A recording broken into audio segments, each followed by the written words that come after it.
Muchas gracias, senador presidente.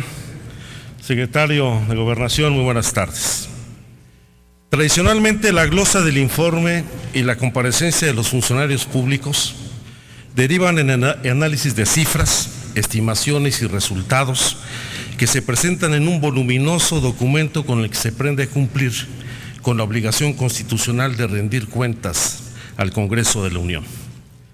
En este proceso, los legisladores realizan un abundante número de preguntas, tan amplio que le permite al funcionario apegarse a un guión preestablecido y evitar dar respuestas puntuales. Lo mismo sucede con algunos legisladores, quienes se presentan a cumplir con este ritual, trayendo consigo, incluso por escrito, la réplica a las respuestas que dará el funcionario en turno. Yo no quisiera apegarme al ritual tradicional, menos aún con el formato establecido para su comparecencia, que pretende que en 10 minutos evaluemos el desempeño de 2 años de gobierno en materia de política interior, seguridad pública, seguridad nacional e inteligencia nacional. Yo quisiera mejor compartir con usted y con la opinión pública una reflexión respecto al papel que desempeña o que debería cumplir el secretario de Gobernación ante el regreso del PRI a la presidencia de la República, en un momento en que, a diferencia de la época del partido hegemónico, el Estado, sus instituciones y la figura presidencial se han debilitado. Durante la época del presidencialismo autoritario y del partido hegemónico, básicamente entre los gobiernos del presidente Lázaro Cárdenas y de Carlos Salinas de Gortari, el presidente de la República gozaba, además de las facultades que le otorgaban la Constitución y de las leyes, de las llamadas facultades metaconstitucionales, entre las cuales se encontraba desde el manejo de una partida secreta en el presupuesto de egresos de la Federación hasta la más importante, que era la de decidir a su sucesor. La fuerza del Ejecutivo era tal que anulaba la separación de poderes, subordinaba al Congreso al Poder Judicial y a los gobernadores, así como los grupos sociales, a través de un fuerte aparato de control corporativo desde el propio gobierno. En este esquema, el secretario de Gobernación se consideraba el hombre fuerte del gabinete, el operador político por excelencia, el enlace con los poderes de la Unión, con los gobernadores y grupos sociales, y controlaba también a los medios de comunicación. Así existieron secretarios que concentraron un gran poder político, como los inefables Gustavo Díaz Ordaz y Luis Echeverría, hasta el gobierno de Salinas de Gortari, cuando en gran medida la operación política pasó a la oficina de la presidencia. Con Ernesto Zedillo declinó el peso de la Secretaría de Gobernación. Tras la alternancia con el panismo, se debilitó aún más el papel de esta secretaría, cuando hasta la primera dama y sus aliadas tenían más poder que el propio secretario, lo que se profundizó durante el gobierno de Felipe Calderón, cuando el concepto de gobernabilidad se redujo a la guerra contra el crimen organizado, lo que obligó a la incorporación de las Fuerzas Armadas a las tareas que corresponden a la autoridad civil. Se atizó el avispero, se politizó la impartición de justicia y se hizo un manejo faccioso de la Secretaría de Seguridad Pública.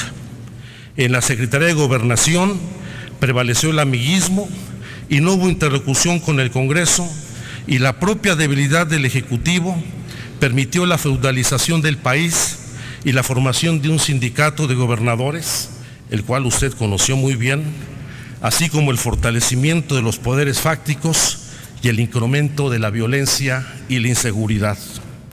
En resumen, se abandonó la política y se debilitó aún más al Estado y a sus instituciones. Ello favoreció al PRI con el apoyo de los poderes fácticos y de algunos medios de comunicación para su regreso, y que hoy pretenden crear la imagen de un presidencialismo fuerte.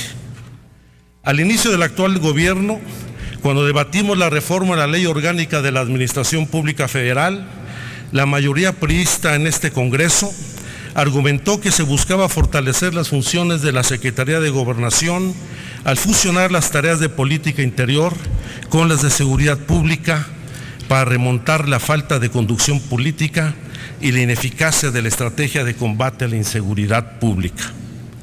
Como lo advertimos desde entonces, se abandonó de nueva cuenta la política y la Secretaría de Gobernación hoy está reducida a atender los asuntos de la seguridad pública, anulando en algunos casos a la autoridad local, como acontece con la presencia de la Policía Federal Preventiva y la nueva Gendarmería Nacional en Michoacán, en Tamaulipas, en Valle de Bravo y en el sur del Estado de México.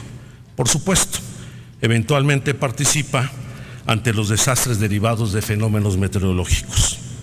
La relación con los grupos sociales es prácticamente inexistente. Y si bien, como usted ha señalado, hay 8.500 organizaciones que participan en distintos comités, consejos y comisiones con la Secretaría de Gobernación, se trata fundamentalmente de organizaciones vinculadas a los temas de seguridad pública que se han incorporado a mesas institucionales, pero no se abre espacio a la disidencia y, por el contrario, se criminaliza la protesta y se hace uso del brazo de represor con que hoy cuenta la Secretaría para disuadirla y no para establecer una relación que permita una gobernabilidad democrática.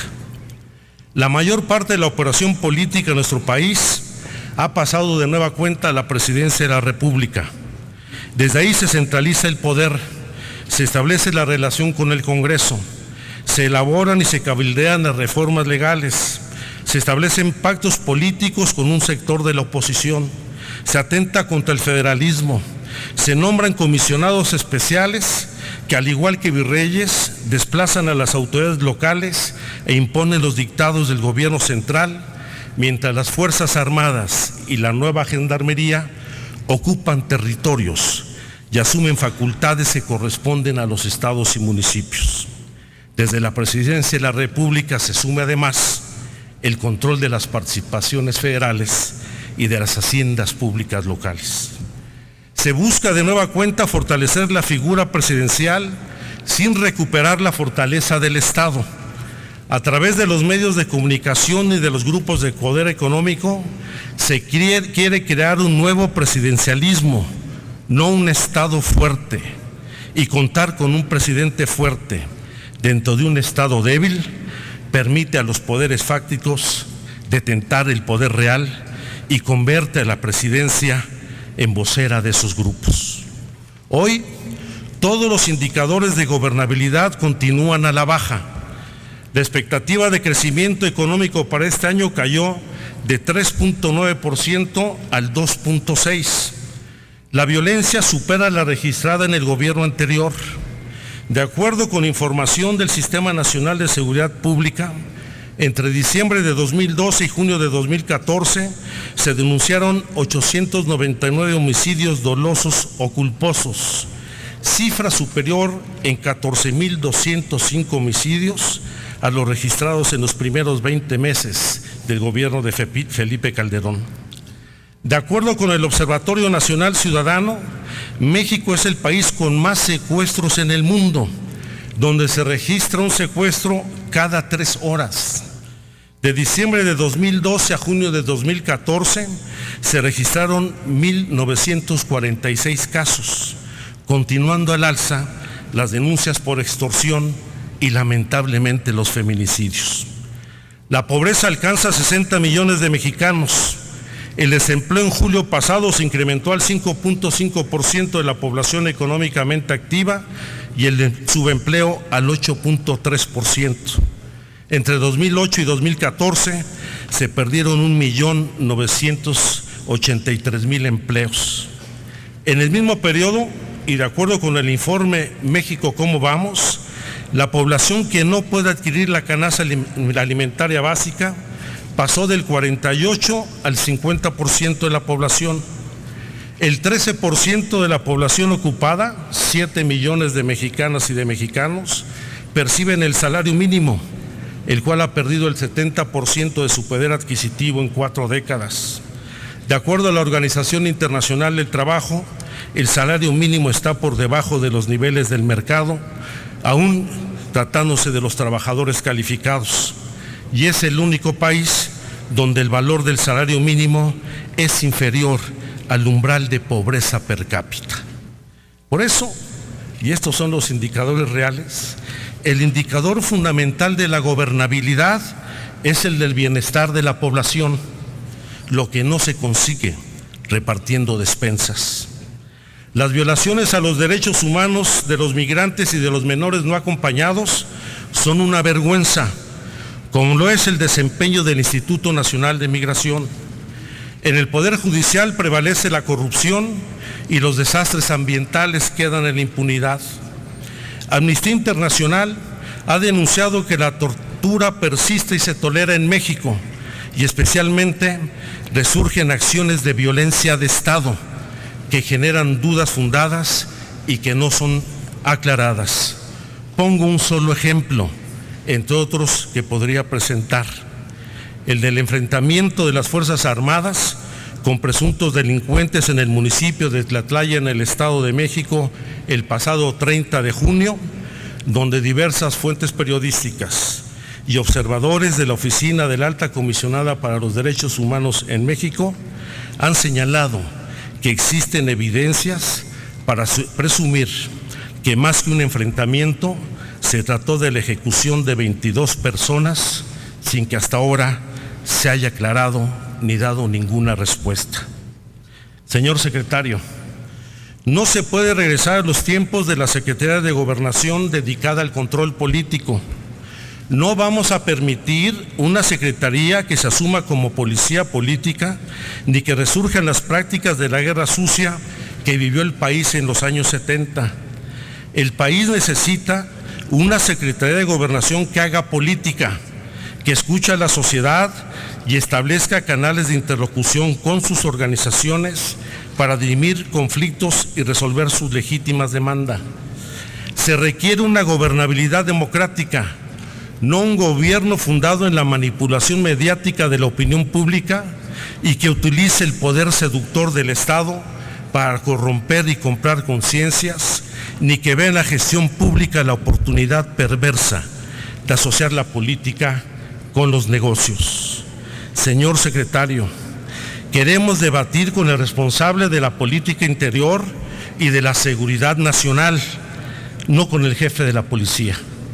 Y espero que el día de hoy demos el primer paso en este tipo de relación y de debate. Muchas gracias. Gracias.